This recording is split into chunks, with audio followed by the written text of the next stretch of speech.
জামাত অতীতে গুপ্ত রাজনীতি করেছে, এখন এই দলে গুপ্ত চাঁদাবাজও রয়েছে, মন্তব্য করেছেন বিএনপির সিনিয়র যুগ্ম মহাসচিব রুহুল কবির রিজভী। রবিবার জাতীয় প্রেসক্লাবে শহীদ রাষ্ট্রপতি জিয়াউর রহমানের ৪৫তম শাহাদাত বার্ষিকী উপলক্ষে আলোচনা সভায় এ কথা বলেন তিনি। রিজভী বলেন, দেশের সাংস্কৃতিক অঙ্গন প্রসারিত করার ক্ষেত্রে জিয়াউর রহমানের অবদান ছিল প্রশংসনীয়। দেশের সংস্কৃতি ধ্বংস করে Bashundhara public school and college ২০২৬ শিক্ষাবর্ষে ভর্তি চলছে।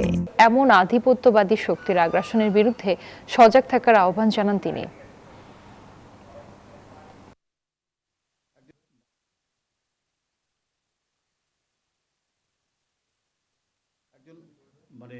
ধর্মের নামে রাজনীতি করেন, সব নাকি পবিত্র মানুষ।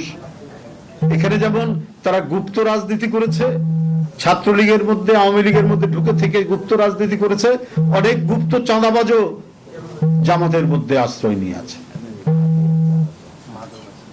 আপনারা একটা আরবি শব্দ ব্যবহার করেন চাঁদাবাজের, অন্যান্য তো চাঁদাবাজি বলে, আপনারা সেটা না বলে আপনারা হাদিয়াবাজি করেন।